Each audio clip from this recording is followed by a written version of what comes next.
Everyone in my family, like, turns into a nutcase this time of year. Yeah, I mean, your grandmother is Laurie Strode. She was almost murdered. Wasn't it her brother who murdered all those babysitters? No, it was not her brother. That's something that people made up. Do you know that I pray every night that he would escape? What the hell did you do that for? So I can kill him.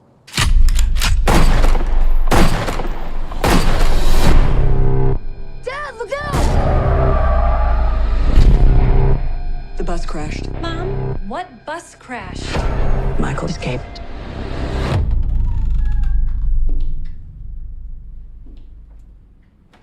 Excuse me, somebody's in here. Hello?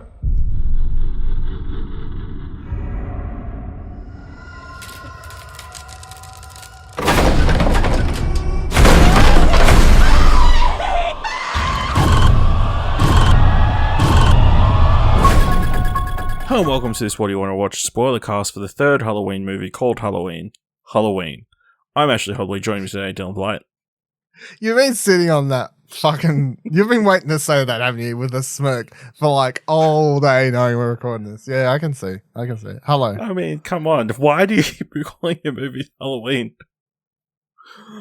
Alright, of course we're talking about Halloween 2018, directed by David Gordon Green, in the lead up to Halloween Kills coming out later this week. So, please be aware, we will be freely discussing anything and everything about the plot, themes, and ending of this film. So you haven't watched it, come back later. So let's jump to a discussion of Halloween 2018, directed by David Gordon Green, written by Jeff Fradley, Danny McBride, David Gordon Green, based on characters by John Carpenter and Debra Hill, starring Jamie Lee Curtis, Judy Greer, Andi Matichak, Will Patton, Virginia Gardner, Haluk, Bilginer, and James Jude, Courtney. After a narrow escape over 4 decades ago, Laurie Strode comes face to face with Michael Myers after he escapes from captivity. She must confront her worst fears and put an end to his killing spree. Dylan, what sort of history do you have with the Halloween franchise? I've watched every Halloween movie. All 26 of them. There's not that many, but yes. I think. I've watched all of them. I started getting into horror movies in high school. I went down the Halloween thing. I went down the Friday 13th. I went down the Night Running Up. You know, like I did them all. You did the OGs. I did the OGs. And I would consider Halloween, Michael Myers, my favorite of the three, the trio of sort of 70s, 80s horror characters. So, mostly just because of the simplicity, I think, of the original Halloween. Like, it's just a straight up slasher. Just someone stalking, creepy mask, great music, simplistic music by John Carpenter. It's just, that movie's so good. It stood out a lot more compared to the rest, I don't know. Especially the original Friday 13th. It's not even Jason. Spoilers, it's the mum. I mean, Night Running Up Street probably would be my ranking there. We're getting to a different subject. Anyway, I've watched all that. I like all the Halloweens to some degree. If you like the franchise enough, even the terrible ones, you still enjoy because they're just utterly fucking ridiculous. But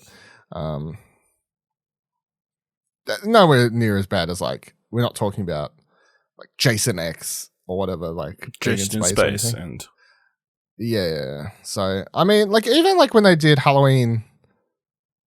Was it Listen, actually I've got Halloween the list. X? It's I was about to say, Halloween. give me the list. Halloween 2. Halloween 3, Season of the Witch.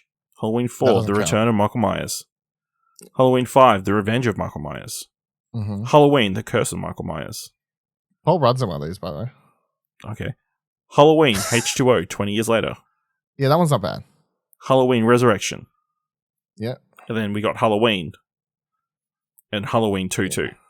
Yeah, and there's a diversion of timeline here also where Laurie's like this reboots the timeline, but there's already sort of a divergent timeline anyway. But anyway, there's not as many as some of the other horror franchises, but yeah, so I like Halloween. I like this movie. I think it's a good movie. I enjoyed it on the rewatch. I think I like the way it just straight up the name's sort of dumb. I do like the whole, like, let's just take it back and make it a sequel to the first one. I think it works.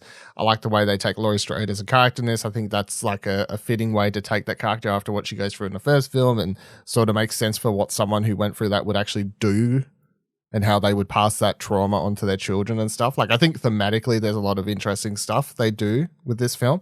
My major criticism, it's not major, but I just like, as someone, I don't think the movie's scary enough. I think it goes more for like sort of shock value, cool shots rather than like slow building, creepy moments. Like, one of the cooler ones in the movie is where what's his face is sitting in that house after creepily trying to make out with the daughter, and then he's like sitting there, and the lights flick off and on and all that. Like, Michael moves around, like, that's really cool. But otherwise, like, as much as I appreciate one of the key sequences of the movie, which is in the middle of the street during Halloween, and they do the one take of Michael just like stabbing people, and you get these really like visceral kill shots and whatever. It's just it's not really what I want. I want stalking. I want the build up. I want like the pace, the scares and whatever. And that is just more sort of shock factor cool. And from a like production point of view, it's cool the way they shoot it. But yeah, that's like, not to say I dislike the movie. I appreciate it for what it is. And I think it's the slow build up has more of the tension. And then once he's out and he's got the mask, it's more like sort of thriller action, sort of more so than creepy build up horror stuff. But yeah, I definitely do like it. So my history with the Halloween franchise. Yep. I have watched 2 movies in the past 24 hours from the Halloween franchise in my entire life. So I went back and watched the original Halloween film, purely because for this, it's a direct prequel. Or this takes like... This is a sequel. Don't call the first movie a prequel. Well, I mean, these 2 movies are technically the only canon entries in the series right now, so... Correct, yes. Yes, so, I've watched both. I would say the original Halloween is fine. I don't know, it just... For the most part, it's a dude in a car driving around, or a dude standing around half the time, and then in the last, like, half an hour, it starts to be good where he starts murdering people. Blasphemy. It's a slow build. It's a scare. Like, it's him standing in the background of shots, like being all creepy, and I know the build up, and the characters just talking about life, and they're like talking about going to school. And you're like, you don't know. There's a dude being fucking creepy behind you. Yeah,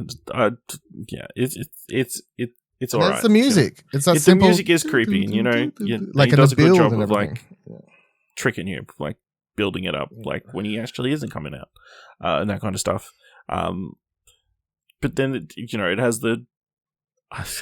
my favorite line is, like, the psychiatrist, like, he doesn't even know how to drive a car. Well, someone must have been showing him how to, because he seemed to do it perfectly fine. This kid who's been in a mental institution since he was 6 years old. I guess it must have been automatic.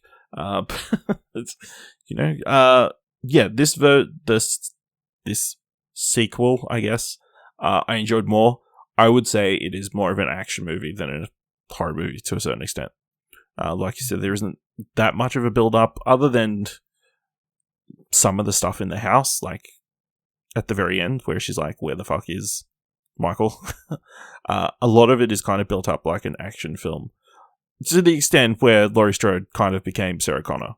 And that I'm cool with that. That's an interesting direction to take the character. And yeah, I enjoyed a lot of it. I think that a lot of the characters are more interesting than the ones in the first one. So maybe that's what got me into it more. I'm disappointed we didn't get to see more of the little kid that Vicky was babysitting. I think that's the biggest miss here. He's like, fuck you, as I'm out. Save yourself, whatever that kid's name is. Yeah. He's like, save yourself, David. Bye. Literally, bye, Felicia's her. She's getting like pulled away. He's like, oh, I'm out. Oh man, yeah, it's pretty great. But yeah, as a person who's not into horror films, this was more. You appreciate up my alley. that it's not that scary. I appreciate that it wasn't that scary. It was watchable. But yeah, I appreciated like obviously watching these so closely together, like the homages to the first film. Whether it of pretty much Laurie and Michael kind of being in reverse. Like, it's Laurie, the person that the granddaughter sees out the school window. It's Laurie who suddenly disappears up with Michael looking for her. It's Laurie who thinks he's in the closet. That kind of stuff. So yeah, I appreciate a lot of that. Yeah, obviously, yeah, it's a lot more gruesome than the first one. There's a lot more blood. In the first one, there's a lot of strangulation. This one, not so much. Dude, that dude's jaw in the petrol station or whatever, yeah, just fucking obliterated. Absolutely gone. And then the doctor's head later on. Yeah, just smashed with that foot. Even though when they come and look at it later, it seems like there's much more head there than there ever was. Seems like it was exploded. Yeah. But yeah, I thought that was an interesting turn by the doctor to, like, it seemed to imply that the doctor kind of let him out, right? I mean, that's one direction you can take it, yeah. That he helped him get out. They never say for sure, but it also definitely just feels like he was in love with Michael to a degree.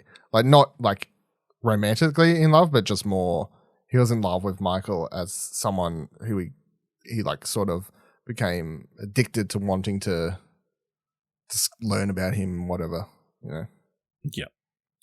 And I hate to say it, but I really appreciated that they killed those podcasters off because, man, how high and mighty did they come off at the start?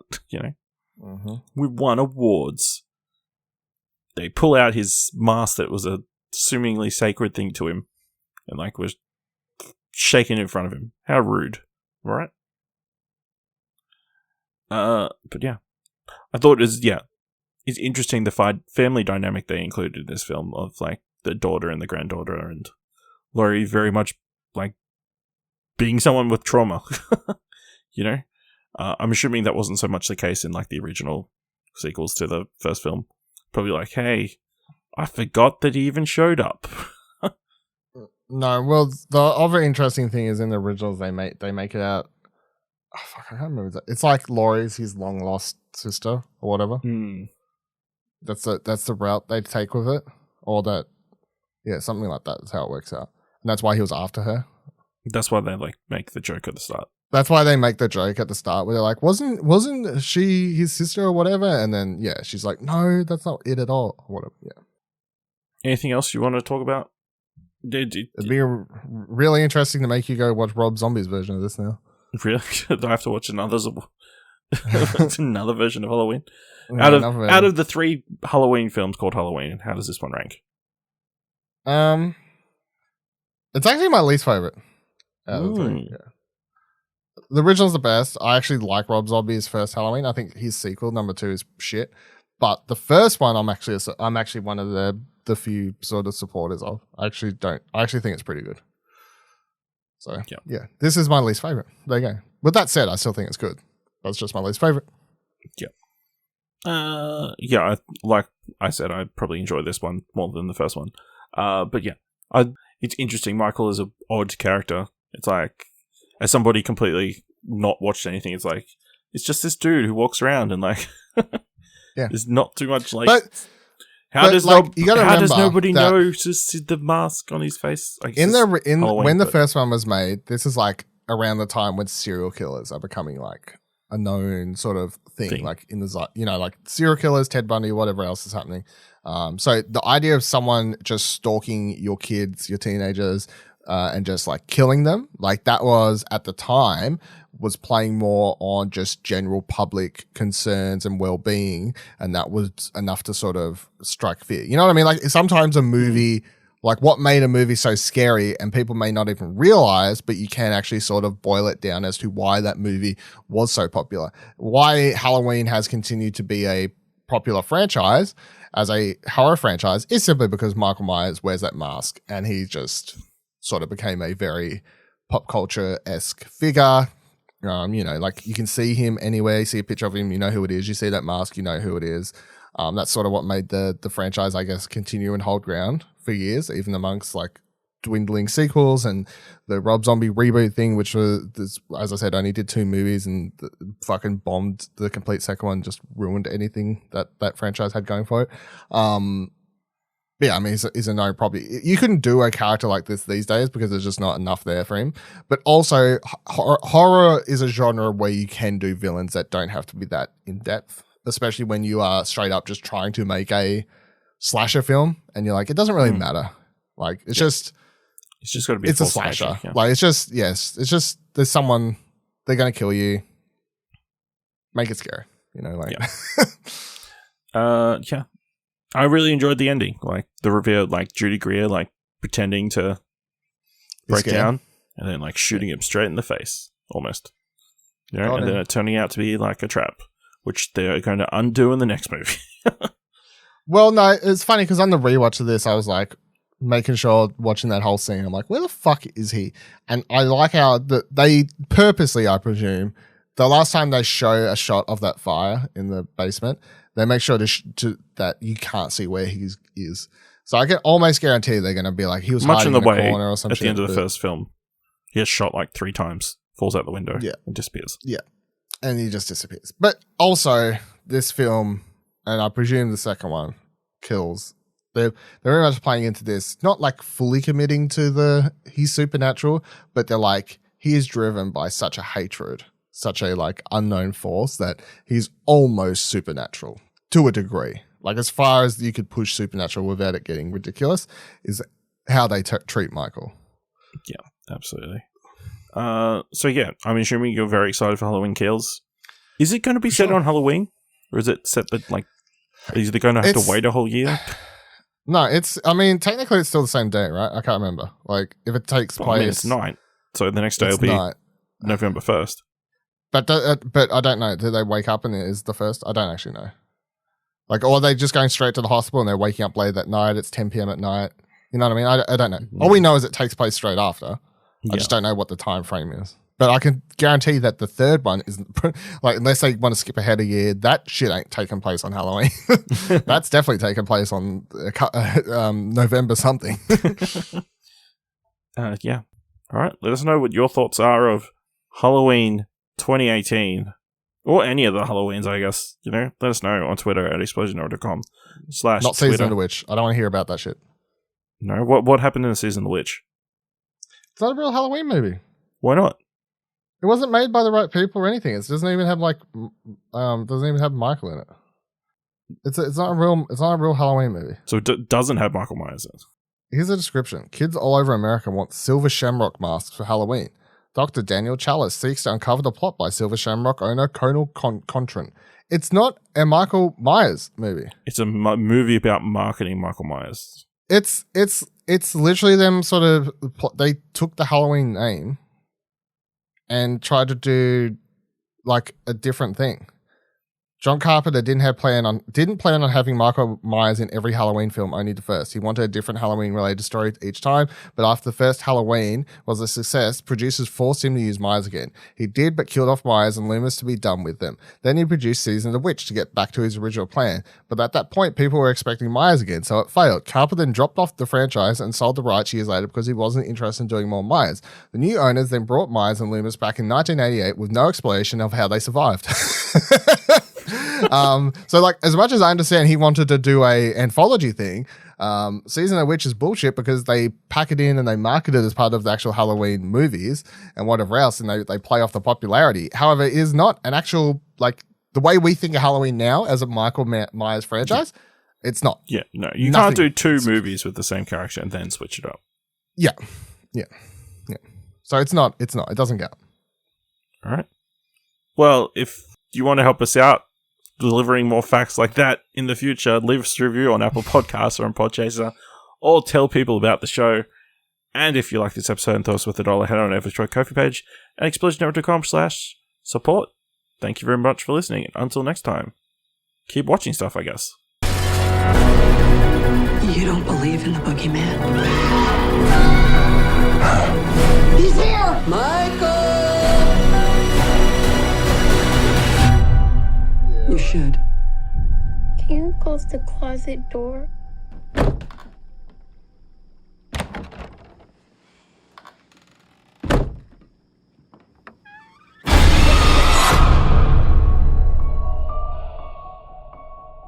1995. Halloween, The Curse of Michael Myers.